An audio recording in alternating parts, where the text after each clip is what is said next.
Welcome to another episode of the Tristen Law Show. I am Tristen Law, and we're back. This is episode number 6, number 7. Man, I'm losing count of how many episodes that I've been doing, how much live I've been going. Live has been working out for me.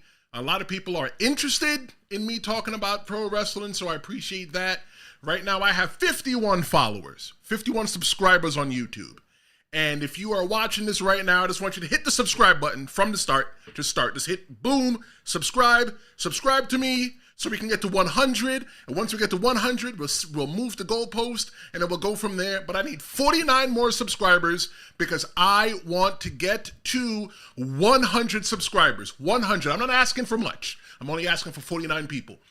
This podcast, this Tristen Law Show podcast thing that I do is also available on wherever you listen to a podcast. So if you don't want to see my face because you don't think I have the most prettiest, handsomest face, you can listen to me. Just go to wherever you listen to a podcast and type in Tristen Law Show. And if you're already here on YouTube, you can just listen on YouTube, because I have the podcast come here to YouTube as well, too. You can do that as well, too, if you don't want to see my face. But, the beard is nice. The cheeks are right. The face cheeks are right. So I'm glad that you're here. Today, I'm going to be talking about the life of an independent pro wrestler. I'm going to be exposing the life of what it was like for me to be an independent pro wrestler. So if you want to be an independent pro wrestler, this is something that you might have to look forward to. This is just from my experience and how I did it when I was full-time independent wrestling. But the typical schedule that I had to do, my schedule was pretty hectic. Let me give you my schedule. Let's start with Monday.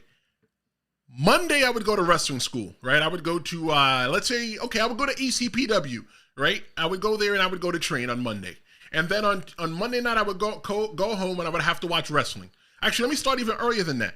Monday in the day, I most likely worked. 99% of the chance, I most likely worked. I worked at Walmart.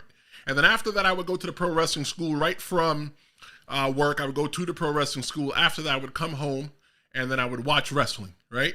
The reason why I would watch wrestling is because later on in the week, there was some kind of podcast that I probably would have to do, or somebody would want me to guest on their podcast. Tuesday as well, I would go to work and I would go to wrestling school if I wasn't off.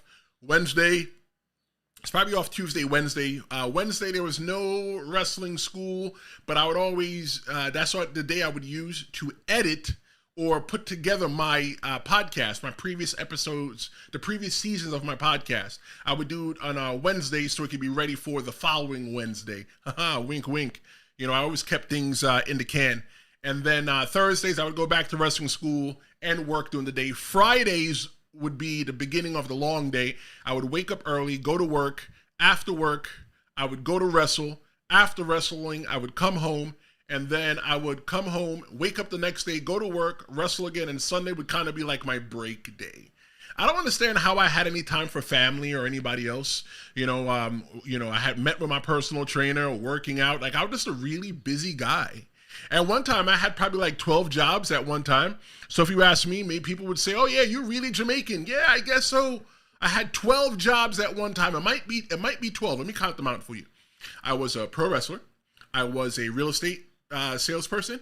I was working at Walmart. I was a news reporter. I was a YouTuber. I worked on the radio, and I had a bunch of other jobs. I think I probably forgot some that I had now, but that was pretty much my schedule. When I was in the thick of it, when I first started wrestling, my diet was, I wouldn't say my diet was good. My diet wasn't the best. If you ask me, I think I had a little bit of an eating disorder way back in the day, because I wanted to get to WWE so bad. So all I would do is just eat rice cakes, and I would go to Subway and get the 6-inch Subway sandwich, and I'd probably just eat that. And when I feel hungry later on, I would eat rice cakes and drink lots of water. I would double scoop on protein, and let me tell you, protein farts stink. They stink real bad. So I would double scoop on protein and stuff like that. Rest, when it came to rest, I always said that sleep was for dead people. It was for dead people. I didn't sleep much.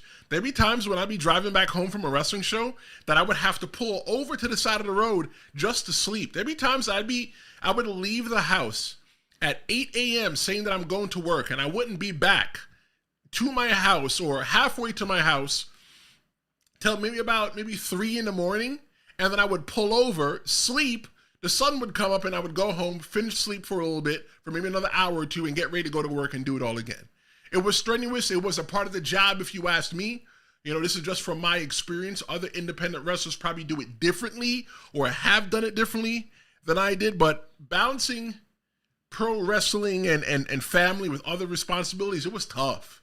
It was really tough. And the way that I was trained, it was that wrestling first, everything else second. Is that the right way? I don't know. I guess at one time, it made sense because you never knew if there was an opportunity that was for you, that you would give that opportunity away because you decided you want to go party with your friends.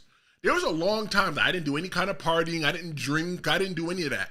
I didn't do anything. All I did was wrestle, did all my responsibilities, try to keep relationships with women, and then I would go I would go wrestle again.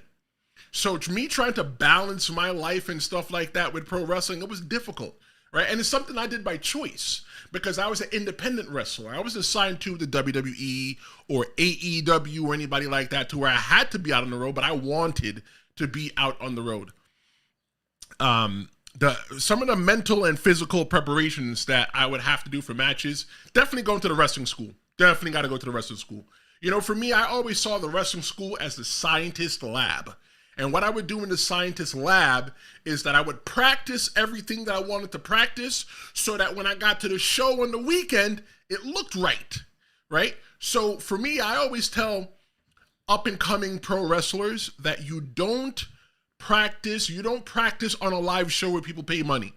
You don't do things in front of a live crowd that you are not 90% confident that you can pull off. I know because I've done it. I remember going to shows, trying things and pulling things off in the show and just falling flat on my face. Literally. Falling flat on my face because it wasn't something that I was good at, something that I hadn't perfect. So I would have to go to the wrestling school. I would have to meet with my personal trainer because like I talked about in the last episode, working out makes pro wrestling a lot easier. You know, there's different muscles that you get to use. You would have to jump, stop, skip on a dime. And my last personal trainer was the man. He was the man, and I highly recommend him if you're looking to lose little bit of weight or a lot of bit of weight. Right? His name is Maze. You can find him on Instagram at YorkFit. Good guy. You know, definitely helped me out. Him and my barber were the most two important people at one time. I always had to make sure I looked good because I was always somebody taking a picture of me or somebody was videoing me or the wrestling show had video, and I always had to make sure I looked good. Yeah, of course, I was a big dude. You know, I was always a big dude because I like my food. I like my chicken wings with my blue cheese. I like them wet, naked, and hot. That's how I like my chicken wings, right? I love chicken wings. I love pizza and all that stuff, right? But it made me happy because that's why I formatted myself. I said, you know what? I want to look like a wrestler from the 70s or the 80s. You know, they weren't all that, well, maybe not the 80s, but maybe the 70s. They weren't like super muscular. I was muscular. I can go. Ask anybody that I ever got into the ring with. I can go. I can perform. I never let anybody down in the ring as far as I know when it came to performing and my abilities. Even though I was big, I could still go. Like I said last time, I couldn't run a marathon, right? But I could definitely wrestle for 20 minutes, 30 minutes, and it's no easy feat to anybody who's never been into a ring before. Some of the workout trainings that I would do plyometrics, things that would involve me jumping from back and forth, just so I can get some of those jumping muscles strong, right? Because wrestling, yeah, the person is picking me up, right, to body slam me or whatever, but let me tell you the secret. I gotta jump. It's nothing worse than muscling some. Look. If someone was body slamming me, even if they were shaped just like me, okay, look, I'm not light. I'm not a feather. But I had to learn to be light on my feet. So it's all about where the timing comes in, that when they would pick me up for the body slam, I would just give them that big jump to give them that boost. And that's one of the things that I had to do to work out. I had to get my arms strong, right? Because I would have to do things to where I would have to throw myself down the ground or get slammed, and I would have to bring myself back up. I'd have to get my legs strong as well, too. Getting my legs strong was very important for me because you do a lot of running and a lot of stop and start in pro wrestling. Nothing that you can do in the gym though could replicate what you had to do. I think one of the hardest parts during the whole pro wrestling part for me was staying motivated. When I first started doing it, I took myself way too seriously. And we'll talk about that later on in another episode. I have a whole episode in my mind that I have where I talk about me taking myself a little bit too seriously. But I took myself a little bit too seriously. And when I came back to wrestling, didn't take myself that much seriously. I had a little bit more fun. But my motivation was always entertaining the people. I know what it is like to go to work and put up with somebody that you don't like, and they're your boss, just for you to make $1. And for you to come to a wrestling show with you and all your wife and maybe your 3 kids and they want to bring a friend, that's a lot of money in tickets. That's a lot of hours of work that you had to put forth. Some people were putting up an hour, a half a day's worth of work. If you're going to a WWE show, most people are putting up a whole day's worth of work for one ticket. I always want to make sure that your money was always spent in the right place, that your money was never wasted. That was my motivation. My motivation was always going out there and making sure that you booed me and you cheered the other person. That was my job.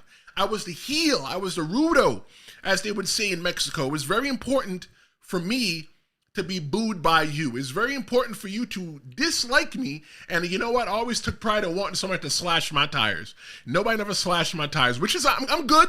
I'm happy for that. I always parked far away from the building so you couldn't tell which car I pulled up in, because even though I wanted you to slash my tires, I didn't want you to slash my tires. As crazy as it may seem, I wanted people to slash the tires because it means that I was able to suspend that disbelief in them so much that they hated me and thought that I was a really bad person. Most people that know me don't really think that I'm a bad person at all. The motivation as well too was hanging out with the younger crowd, right? I hung out with beautiful Buddy Thomas, who's an up and coming wrestler who I know will one day get to the WWE, and I always tell him that the day you get to WrestleMania, bro, I'll be there front row, ugly crying right next to your dad.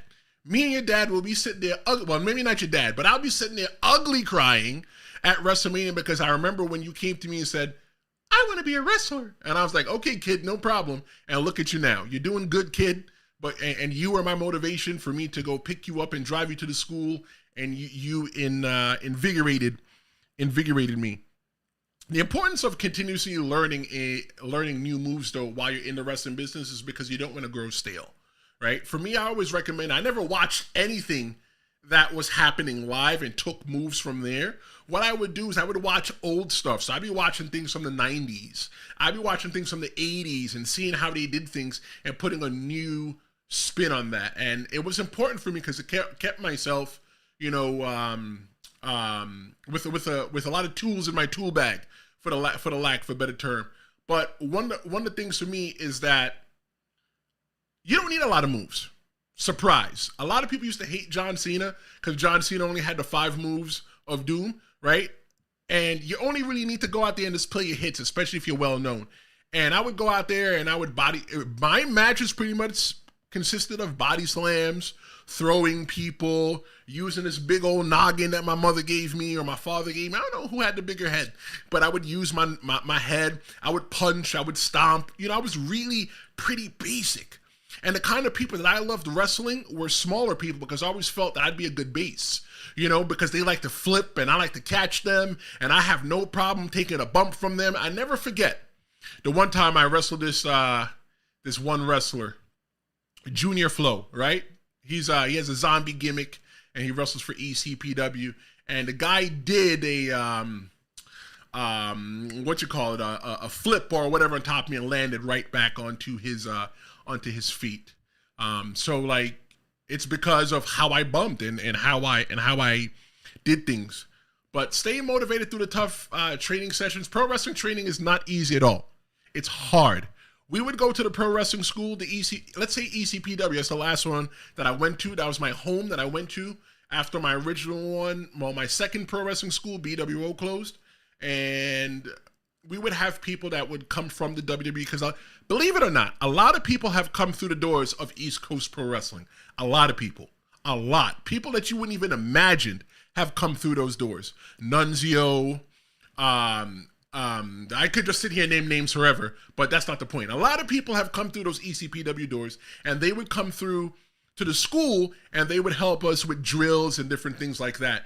And the drills that they were doing with us were some of the drills that they'd be doing at a WWE tribe. We'd have Sonny Kiss, who wrestled in AEW. He was part of the inaugural team wrestling crew in the inaugural roster of AEW, All Elite Wrestling. He would come back and show us drills and different things like that. And it's tough. It's hard. And if pro wrestling was hard, it was easy. If pro wrestling was easy, anybody can do it, but it's not easy. And that's why everybody can't do it. So the motivation for me was that, yeah, I am the OG, I guess, right? Because a lot of people didn't have as much time. There was a couple of us in the locker room that were OGs based on our generation. Me, in the ECPW locker room. Me, Prince Akhenaten, Frankie Flo, Andrew Anderson. There are a couple of us guys that've been around, and depending on who's been there the longest, they're the OG. So at the times, I was the OG, and I couldn't make the little kids, the younger wrestlers, look at me and go, oh, wow, look at him. He's old. Nope, ain't nothing old about me. Even though a couple minutes ago when I went to go plug in the lights, I went, ooh, my back. All right, so let's talk about what happens before a wrestling show. We're going to talk about what happens during and what happens after. So before the wrestling show, we're going to say that the show starts about let's go with 6 p.m. Let's say the show starts at 6. No, let's say it starts at 7. All right, and we know that most independent wrestling shows don't start on time. I think it's a bad habit by independent pro wrestling promoters to not start on time, right? But you should I would have a soft time and a hard time. For me, when I do this podcast, my hard time, my hard time is like I always say I start at 12, but I do the countdown, the 3 minutes to get everybody there that wants to come in and watch the live stream. So I usually start at 12:03. So let's say the pro wrestling show starts at 7 with a hard time of when it really starts at like 7:15, right? You got a lot of talking, a little gaga in the beginning. But before that, the ring would have to be put together. I was a part of ring crew for Gino Caruso and ECPW for a very long time. When it came to putting together the ring, that's how I earned my stripes with him, driving that ring truck throughout the city of New York or upstate or New Jersey or wherever it is that he just needed the truck driven to. If it was me, it was me. Hopefully there'd be other people there to help me unload the ring. Unloading the ring, we would have to unload the 4 posts. There's 4 posts in each corner.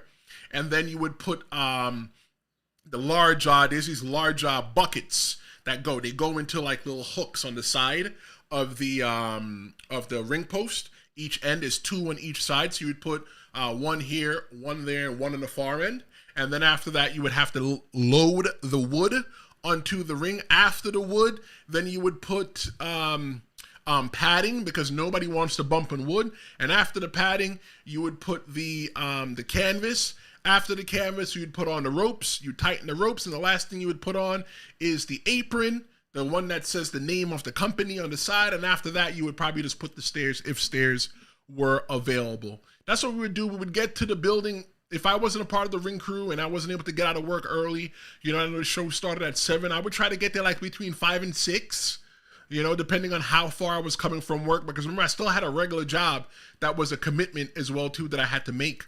So I would come to the wrestling show, let's say 5 or 6, come in. Maybe I'm not on an advertised match, but I know that I'm booked. I'm booked knowing that I'm supposed to be there, but I don't know who I'm working. I would wait for the promoter to come in. If the promoter's not there already, the promoter would write down a run sheet on a piece of paper, and he'd put the match card up. And on the match card, he or she, usually he, would put who is wrestling who, how much time you have, and if you're going over winning, or if you're putting somebody over losing.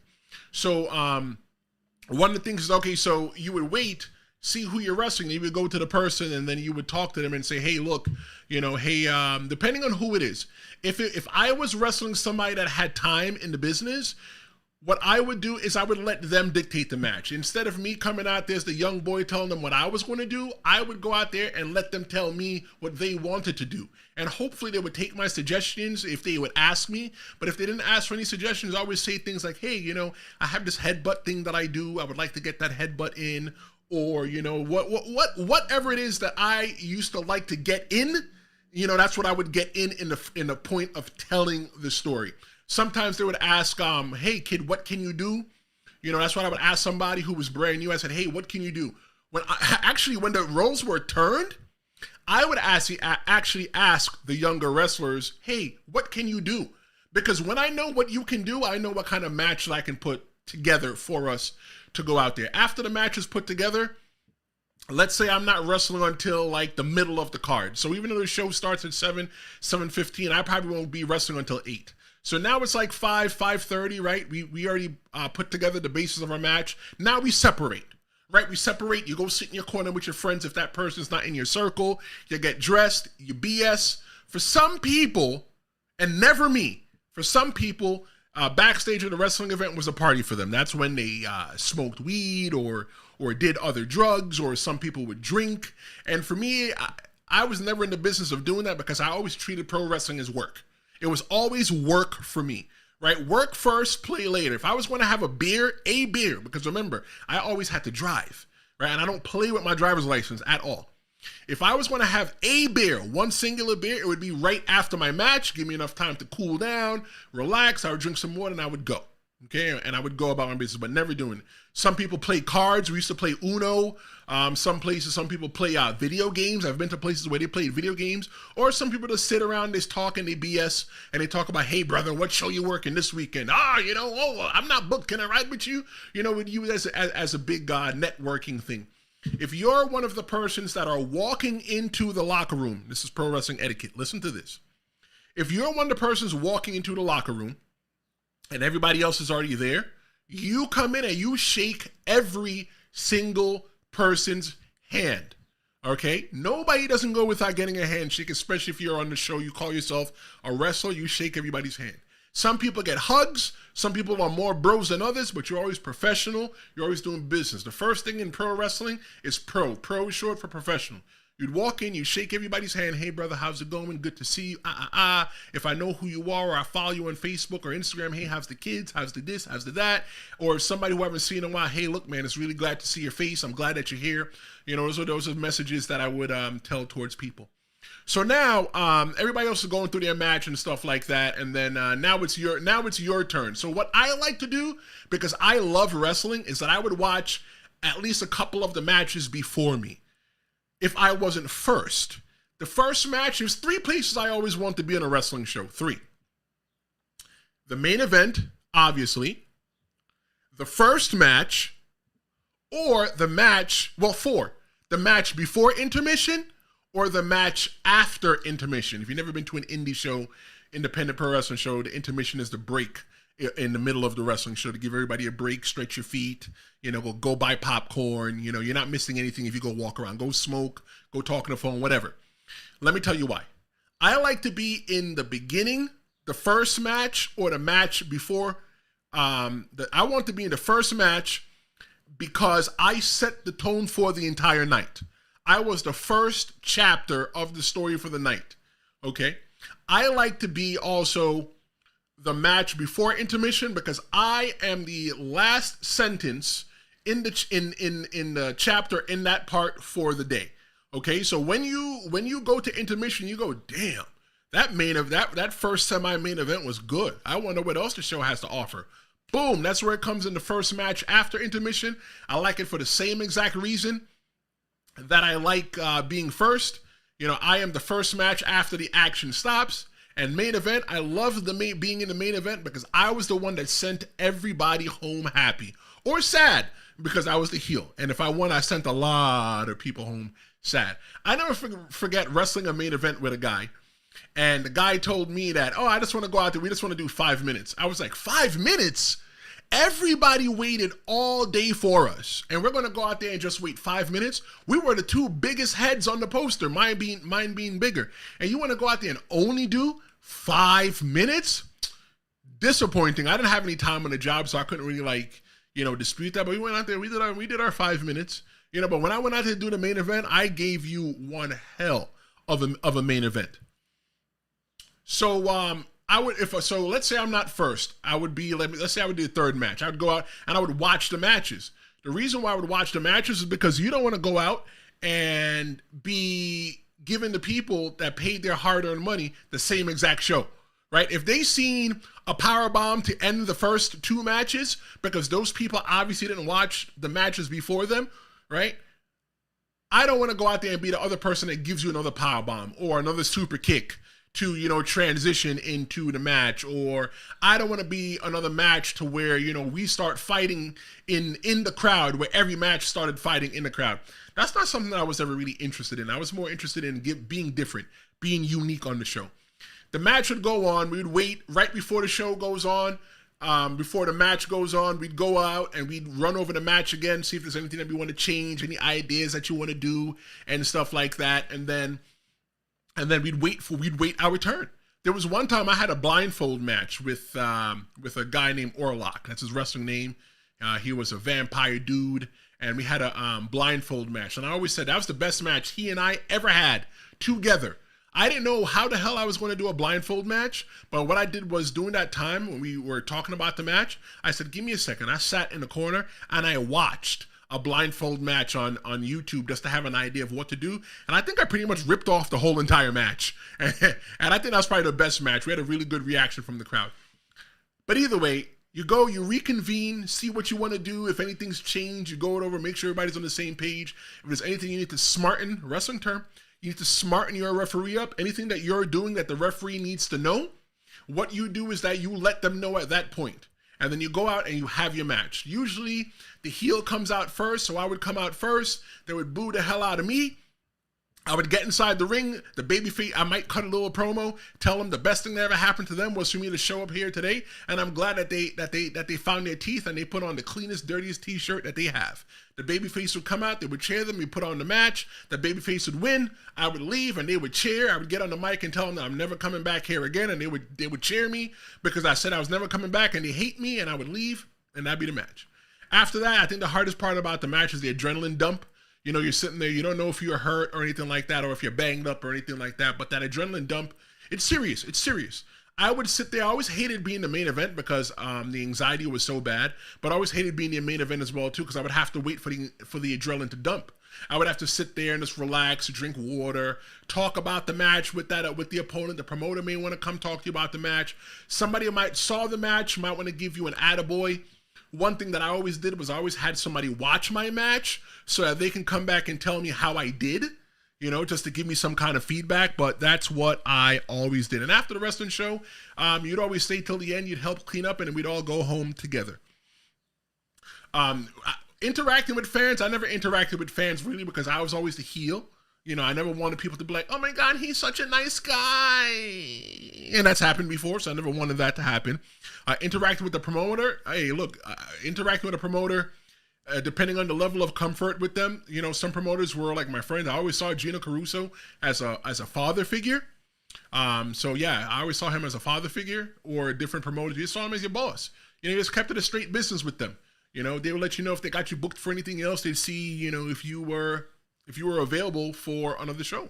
When it comes to interacting with the wrestlers, to be honest, you're not friends with everybody. And that includes even the people that you were in the ring with.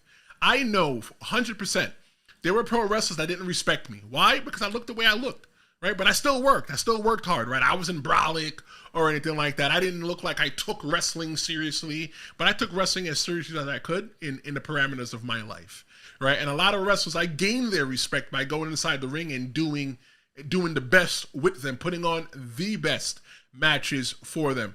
But some wrestlers, we don't get along, but we get in there and we still wrestle. It's business. And some wrestlers, you get along real well, that you're sitting there, you're palling together, you probably talk on the phone, text during the week, or whatever it would be. Setting up, breaking down the equipment, that was definitely a part of the show. That was something that we would do after the show. That includes cleaning the locker room. Yep, everybody used to just have to police themselves. That's why I would say, police yourselves. If you police yourselves, it's not much of a mess. Your wrist tape, don't throw your wrist tape in the corner. Don't pick, your water bottle. Bring your water bottle with you and stuff like that. The experience of traveling for shows, it's fun. I loved traveling on the road for shows. One of my first big travels was the BWO crew. We used to travel over to EGW in, I think it's called the Anthracite region of Pennsylvania. That's where we used to go. And we used to pile up in our trainer, fellow wrestler / BWO head trainer, Richie Rotten. He had a minivan. So we'd all pile into the minivan. We'd pay him $5 in gas. And we all went over to the show, and we'd all wrestle together. I never forget, I was a little hip at the time in like 2011, 2012, and Nicki Minaj came out, and I never forget, somebody said, "Who's Nicki Minaj? What's the big deal about her?" And I showed them the picture of her booty cheeks, and they go, "Oh, wow, okay, now I understand of what's going on." But in the wrestling, in the wrestling business, the car is where we talk shop. That's where we talked about all the things that happen in wrestling, or if we knew that we were working each other that night, we would put together matches, and different stuff like that. I think one of the favorite parts was riding in the car with the boys. Funny story, I was thinking about it earlier when I was thinking about, what's a story I can tell? There's a story that me and my friends, I think it was me, Dan Murdoch, Ray Mars, Dan Murdoch, Steve Off, Ray Mars, and Darius Carter. We were actually riding. I don't think Darius was there that time. He might have been, might not have been. But either way, we were riding down to NWA in West Virginia. So we'd meet up in Jersey, and we'd all drive down and go to do this NWA show. And one time, we were coming back, and we got pulled over. Ray was driving. The cops wanted to give him a ticket. So we tried to tell him, "Hey, tell him that you're a wrestler. Tell him that you're a wrestler. Tell him to carve pillar wrestler." They didn't care. They had no care. Steve's dad was involved with the police department, so we showed the PBA card. Didn't matter. They still gave him the ticket either way. But that's how it went when it came to wrestling on the road. We just had a lot of fun on the road. It was just a cool time. The rule was if the driver's awake, everybody's awake. That was a rule that we had. Some of the when it came to getting a room, we don't do what you call heel a room. What you do is they usually let 2 to 4 people stay in a room, but I think one time we packed maybe 6 or 7 people in a room one time. Just 2 people go get the key, and then everybody else just comes in later on, and we'd all just be in the room, just sleeping. Look, 2 guys would sleep in the bed together, head to foot maybe, or I don't think anybody would want to sleep next to my feet, because sometimes I had Godzilla claws. Some people had a blow-up mattress. It all depends. We just were looking for a place to sleep for the night. Some of the challenges that we faced driving on the road was pretty much the payment. Like, there was a time that wrestling was just so oversaturated, and it wasn't popular. This was maybe from like 2009 to 2013. Wrestling was not as popular as it was before during the Attitude Era, or as popular as it is now. So we'd go to West Virginia. We weren't making much money. We make enough just to put gas in the car. They would pay for our hotel, and they would pay for our dinner after the show. After the show in West Virginia, we would go to, we were in towns like Beckley, West Virginia, in that area there. And they would pay for us to go to eat. I think we would go to either IHOP or a Denny's. I can't remember what it was, but fans would come and meet us in this little town in West Virginia that we aired on the local Fox. So people would come to hang out with the wrestlers, to come, talk to us and get our autographs. And I thought it was pretty cool. In a small town on the Fox affiliate down there, and we were like the biggest things in the town. But definitely some of the challenge that we always made was making money.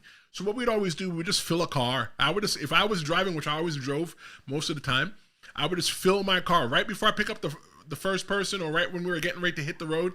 I would fill my car up, and from there, once it's time to refuel, everybody just pitches in for whatever it costs to refuel. I'd always thought it would never be fair for me to show up with in an empty tank, but that's pretty much how we managed it. Some of the injuries that I had when I was wrestling, I had rotator cuff injuries. I never forget, it's in your shoulder, a rotator cuff injury, and when you sleep on your shoulder, it feels like somebody's shooting you in the arm. And I remember going to the doctor, and the nurse was asking me, she goes to me, "Hey, how did you get hurt?" And I told her, "Hey, I was a pro wrestler, and somebody dropped me on my shoulder." And she goes, "Can I ask you a question?" I said, "Yeah, of course you can." She goes, "Is pro wrestling, fake?" And I go, I said, "Of course it is." I said, "I'm actually here pretending because I'm not really hurt." I said, "Look, honestly," I said, "that's a disrespectful question to ask a pro wrestler. Is it fake? Especially if I'm sitting here telling you that I'm hurt." right? I said, I'm not pretending to be hurt.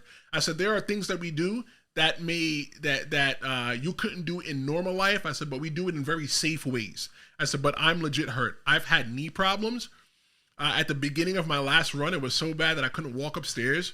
But what saved my life was DDP yoga, and I always recommend DDP yoga for strengthening all those small little muscles. After a while, I'm telling you, I couldn't run up the stairs. I couldn't walk up the stairs. It hurt so badly to walk up the stairs. But doing DDP yoga, it strengthens some of the muscles, and I'm able to walk upstairs today, and I don't have any issues. I dislocated this pinky right here. I don't know if you could see if they're like different, but this one here, this one, wait, no, did I dislocate this one? No, I dislocated this one here, because you could tell this one here is kind of straight, and this one here is kind of like, like crooked here, but I dislocated that pinky. I dislocated it 3 times. I dislocated the first time catching somebody off the top rope. The second time I dislocated it, I was wrestling, but the second and third time that I was wrestling, and it just moved. I just did something crazy. All I did was the first time I tried to pop it back in, I couldn't. And they tell you that after something dislocates, it's going to dislocate forever. And what I did was I just popped it back in quickly. Those are some of the injuries that I had. But definitely keeping that regular job was important for me, because I always made sure I had good health insurance in case I need to go to the doctor to get something taken care of. Engaging with fans and at the shows and online, I always said, hey, look, I never really interacted with the fans that much, but online, I would always act like I'm they always say act like where you want to be, because, people see where you want to be. So I'd always act like I was a bigger star than I was with the fans. I don't know if it was the right thing to do, but, it always make them see me in a different light, to like, oh, wow, I can see this guy in the WWE. That was something that I did. Definitely a memorable fan reaction that I had is there was this person at one of the wrestling shows, and they would always show up. You could tell that they're special needs, that they're on the autism spectrum or whatever it may be, and they would dress up as the Undertaker, and I would always sit down and give that person a little bit of time, just talk to them and stuff like that, because even though I was the heel to them, I was still their form of entertainment. I was probably something that they may never have the opportunity to do. So, who am I to, do that to them? But anybody else, it was definitely off limits. When it comes to the business side of pro wrestling, negotiating pay, I always say I learned how to be a better negotiator because of pro wrestling. I learned that in negotiation, somebody has to give and somebody has to get. In the term of negotiation, at the end of the day, you have to give, but at the end of the day, feel like you didn't give a lot. And you have to get, even though the person that's giving feel like they didn't give a lot. I never forget, I was wrestling a show, and it was in Jersey, and it was supposed to be like on iPay-per-view. That was before pay-per-view on the internet. It was doing around that time, maybe 2012, 2013. And the promoter said they wanted to book me, and they want to pay me $25. I always said, if you called me, you were at my mercy. And if I called you, I'd be willing to be at your mercy. So he called me and said, hey, I want to give you $20. I told the number. I want to give you $20 to drive from New York to Jersey City, New Jersey to come do this wrestling show. And I'm like, yeah, brother, that's not going to work for me. So, we negotiated down the pay, and he's like, well, nobody on the show was getting more than $20. So I looked at the show, and I saw Christopher Daniels, who wrestles for AEW right now, who was wrestling for TNA around the time. I said, I know that Christopher Daniels was making way more than $20. So you're not going to tell me that you're going to pay me $20 at the time to go on the show. So eventually, we negotiated, it was a $60 payday. That was my biggest payday at the time. I was only actively wrestling for 3 years. I wasn't making that much money wrestling. I would just make gas money or whatever, but I was able to negotiate $60 out of him, and that was perfect. That filled my car with gas that I spent, and it gave me something to eat, and I had a little bit of extra money to leave over. The way we work with bookings, if you want to get booked, what I would do is I would reach out to promoters, or some promoters would come to the show and watch the show, and they would take wrestlers from there. Or you would just reach out to a promoter, show them some videos and stuff like that, and hope that they like you enough. But sometimes it's all about who you know in the pro wrestling business, right? And it shows that when you show up to the pro wrestling show and trying to get booked, it shows that you actually care, that you actually want to be here. Managing my personal brand and marketing myself, I think that's always the toughest part. When I was young in pro wrestling, I really didn't know how to market myself. You know, I thought t-shirts were nice, but you know, I had t-shirts, but know what I know now, I should have put a little bit more oomph into the t-shirts. You know, when I was a younger wrestler, it's all about marketing me. So somewhere in the world, somebody has a Tristen Law t-shirt from like 2011, 2012 that they probably cut into pieces that they probably used to, you know, wipe windows with. I don't know, but they paid for it.